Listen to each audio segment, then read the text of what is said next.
vento cortava como lâminas quando o avião de transporte atravessou a camada de nuvens sobre o norte da França ocupada. Lá embaixo, a terra dormia sob um manto de névoa e silêncio, interrompido apenas pelo brilho distante de explosões ocasionais.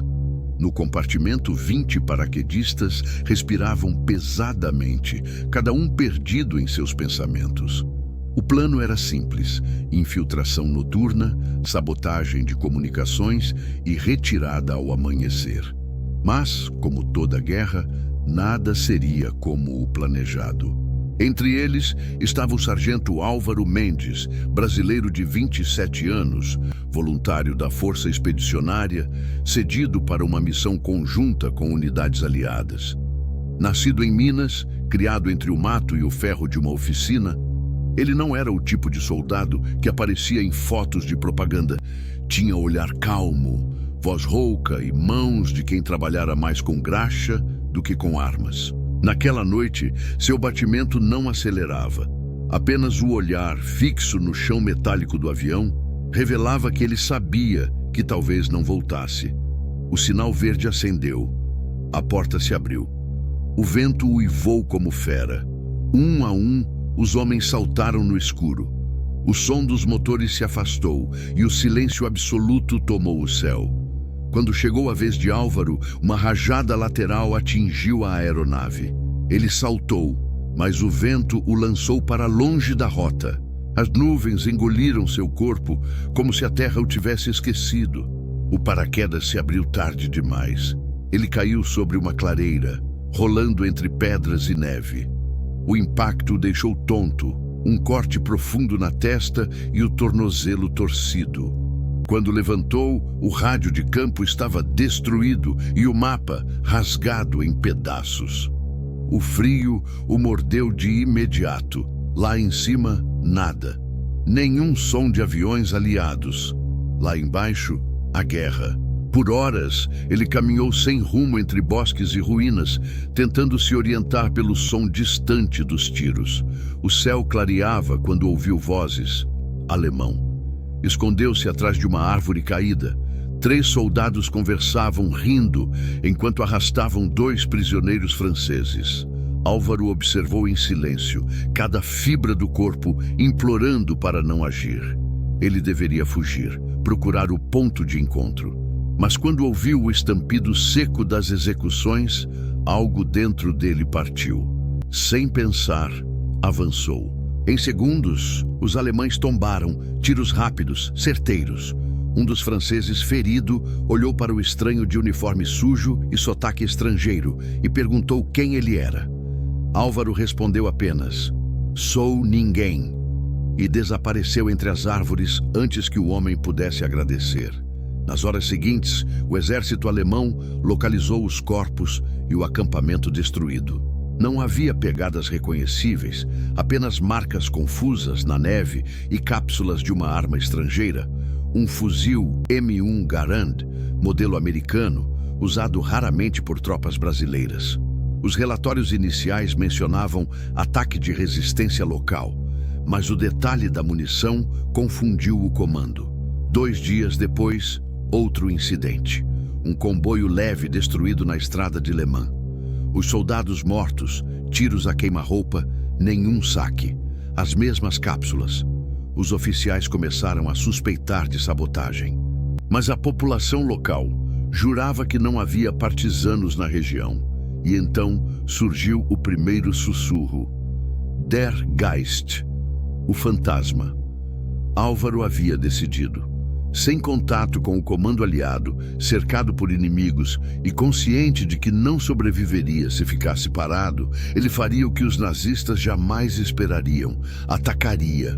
Usaria o caos como arma. Cada noite, um golpe. Cada golpe, uma mensagem. Ele movia-se como sombra, dormia em celeiros abandonados e sobrevivia caçando. Em uma semana, 3 destacamentos alemães relataram ataques noturnos, guardas mortos, rádios destruídos, munições sabotadas. Em todos os locais, o mesmo padrão: tiros precisos, ausência de rastros e, em um deles, uma inscrição feita com carvão na parede de um celeiro queimado. Aqui não há fantasmas, há brasileiros. Os boatos se espalharam mais rápido que ordens. Oficiais riam, dizendo que era imaginação. Mas os soldados começaram a se recusar a patrulhar sozinhos à noite. Um sargento alemão descreveu o inimigo como uma sombra que se move sem som, um rifle que respira no escuro. O medo se instalou. Enquanto isso, Álvaro seguia sua própria guerra. A cada emboscada, aprendia a sobreviver melhor. Montava armadilhas, observava horários de troca de guarda, estudava vozes. Quando capturou um mapa com posições de artilharia, percebeu que poderia fazer mais do que apenas sobreviver. Poderia desestabilizar todo o flanco alemão, mas o corpo cobrava seu preço. O tornozelo nunca cicatrizara direito, e a falta de comida o enfraquecia. Ainda assim, ele continuava. Às vezes, sonhava com casa. Outras, ouvia vozes que não existiam. A linha entre homem e lenda começava a se dissolver. Certa noite, enquanto se abrigava em uma igreja destruída, Álvaro ouviu passos e risadas. 2 soldados nazistas entraram, zombando, procurando abrigo. Um deles apontou para o altar e disse, rindo, "Mesmo Deus fugiu daqui." Álvaro esperou, imóvel entre os escombros. Quando o primeiro se aproximou do púlpito, um disparo seco ecoou.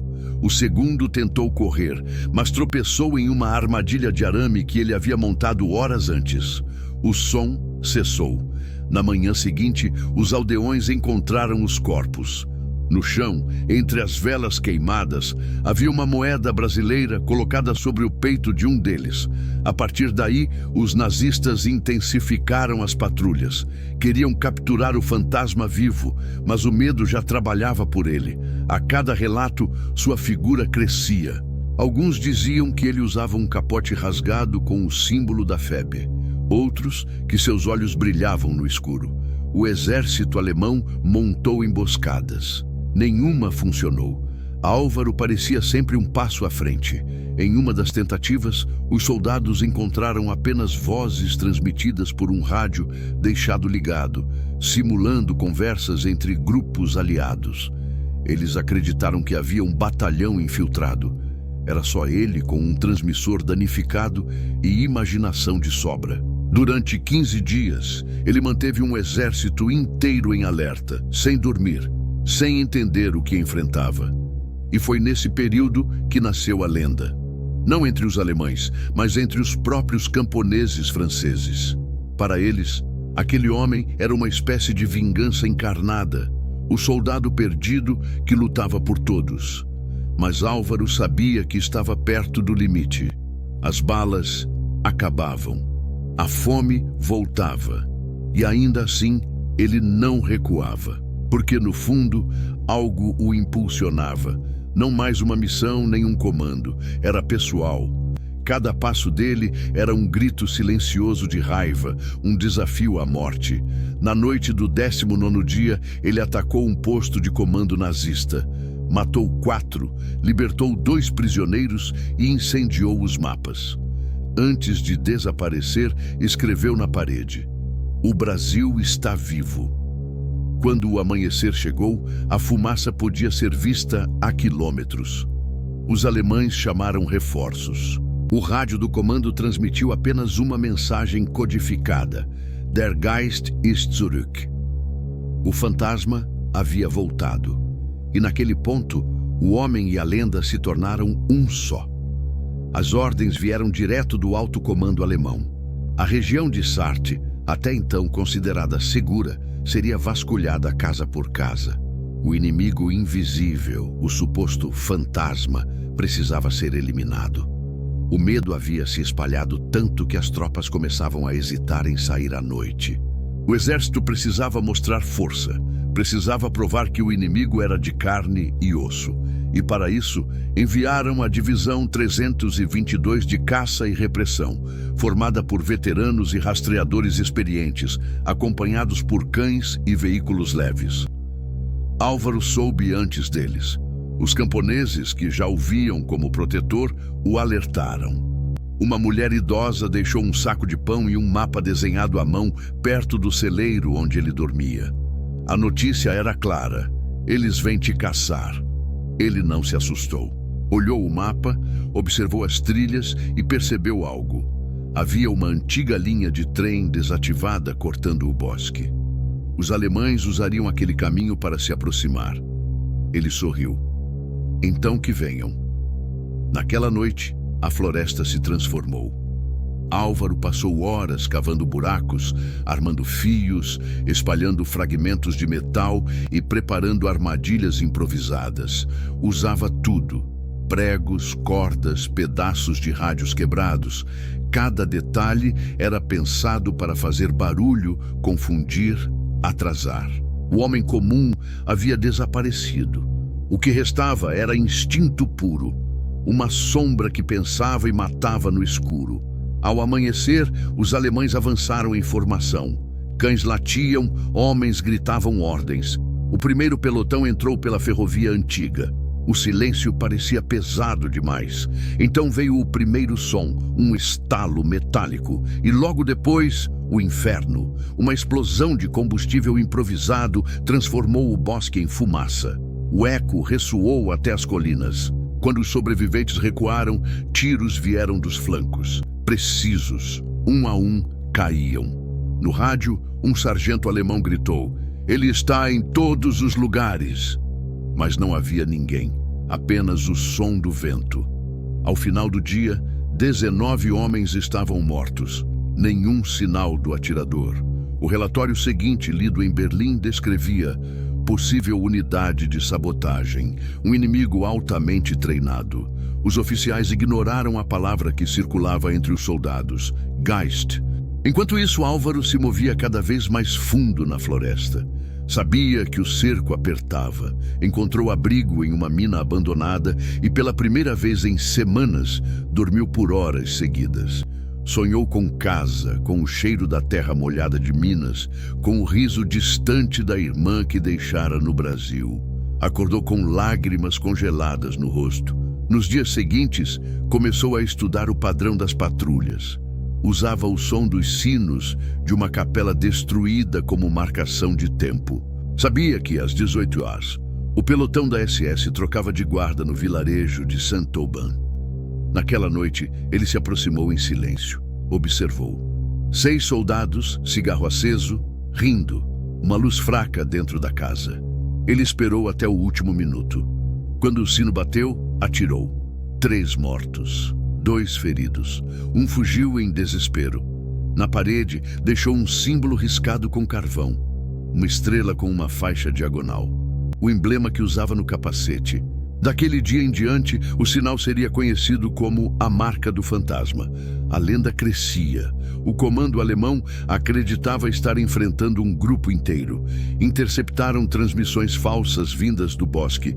Vozes que Álvaro gravava usando pedaços de rádio e discos de vinil rachados. Para os alemães, havia uma rede organizada de sabotadores.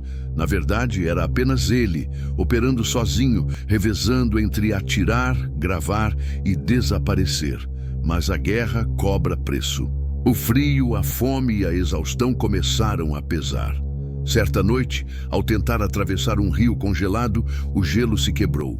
Ele caiu, molhando tudo: o rifle, o mapa, o diário onde escrevia anotações. Conseguiu sair, mas a febre veio. Durante dias delirou, escondido num abrigo de pedra. Sonhava com vozes, de companheiros mortos, do comandante, da mãe. E nas sombras do delírio, começou a ouvir um nome: Fantasma. No sonho, ele via seu próprio rosto coberto de lama e percebia. Não lutava mais só para voltar. Lutava porque se tornara o medo em pessoa. Quando acordou, dias haviam se passado. O rosto magro, as mãos tremendo, mas o olhar mais frio que nunca. E decidiu o que seria sua última ofensiva: destruir o depósito de combustível nazista em Montsiel, um vilarejo fortificado a poucos quilômetros dali. Era suicídio, mas era o fim perfeito. Na madrugada seguinte, infiltrou-se entre os galpões. Os guardas dormiam. O vento soprava cinza e gelado. Ele espalhou latas de combustível e armou detonadores improvisados. Quando a primeira luz do dia rompeu, os galpões explodiram em chamas. A coluna de fogo subiu aos céus. Os alemães entraram em pânico. Corridas, gritos, tiros para o nada. Entre a fumaça, um soldado viu uma figura de capote escuro, rifle na mão, atravessando as chamas com passo firme. Atiraram, erraram. O homem olhou de volta e desapareceu na fumaça. Esse foi o último registro visual. As tropas encontraram dezenas de corpos e rastros de passos que terminavam perto do rio. Sem corpo, sem sangue. O comando anotou: desaparecido. Os franceses, libertos horas depois, contaram outra versão. Um homem solitário lutou por nós. Queimou o combustível deles, salvou nossa cidade. Ele falava português. Quando a guerra terminou, relatórios aliados confirmaram a destruição do depósito de Montiel como decisiva para o avanço na região. Nenhum nome foi creditado, mas nas ruínas da igreja do vilarejo, uma parede resistiu às explosões. E nela, alguém havia escrito com fuligem: ainda estou aqui. Quando o inverno acabou, a guerra também começou a morrer aos poucos. As cidades ocupadas foram libertadas. Os nazistas fugiam em colunas desorganizadas e os aliados empilhavam vitórias em cada fronteira. O rádio anunciava o colapso do Reich, mas nas vilas queimadas e bosques calados ainda havia ecos de um nome que não constava em nenhum relatório: o fantasma. Os camponeses diziam que ele desaparecera junto com as últimas neves, que certa manhã viram pegadas que levavam até o rio e paravam ali. Alguns juravam ter ouvido um disparo distante e uma voz em português ecoando no vale. Outros que o viram caminhando em direção às montanhas, carregando o rifle nas costas e o olhar voltado para o nada.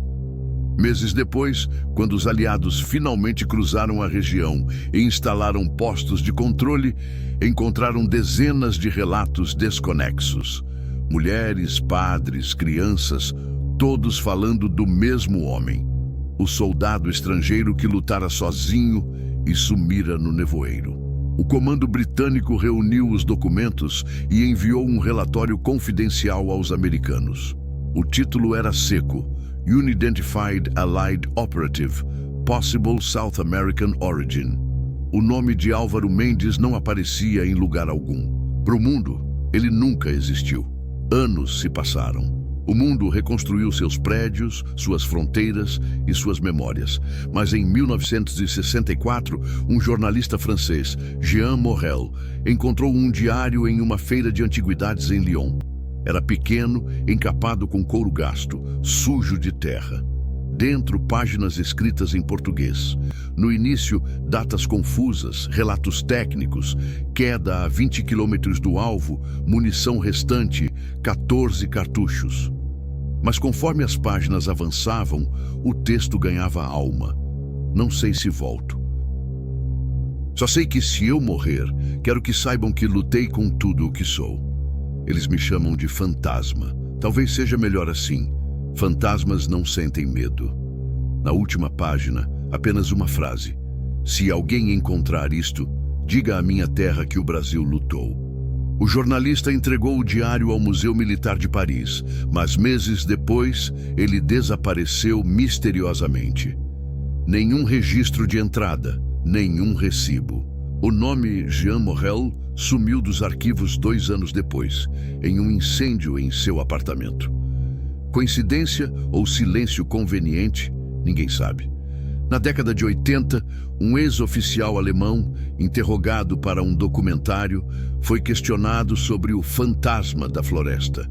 O homem já velho riu com um brilho amargo nos olhos. Fantasma, eu o vi. Não um espírito, mas um homem. Atirava como se a morte o guiasse. Matou meus homens sem hesitar. E quando pensei que o tinha, olhei para trás. E ele já não estava. O entrevistador insistiu. Quem era ele? O alemão respondeu apenas: ele não era um inimigo, era um aviso.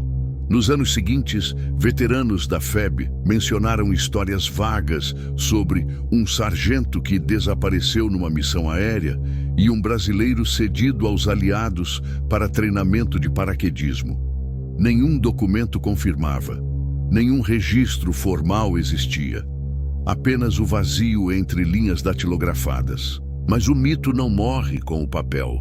Em 1993, turistas franceses visitando as ruínas de Montiel encontraram algo estranho na parede de uma casa antiga, um nome esculpido com lâmina enferrujada. Álvaro. Abaixo dele, uma frase em português quase apagada. Ainda estou aqui. O governo francês classificou o achado como grafite sem valor histórico.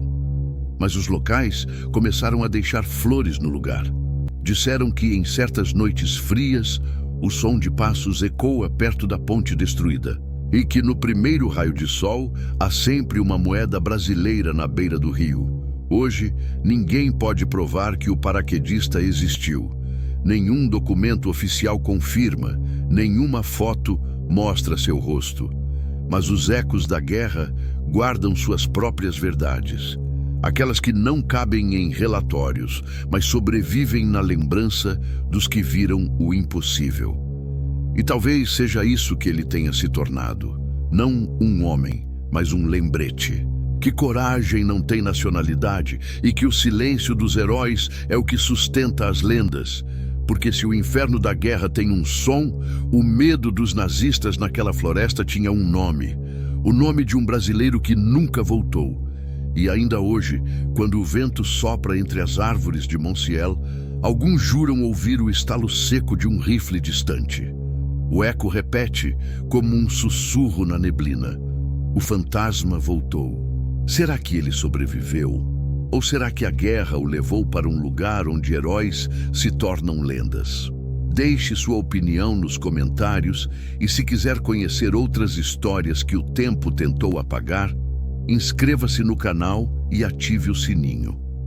Porque o passado nunca dorme, ele apenas espera ser lembrado.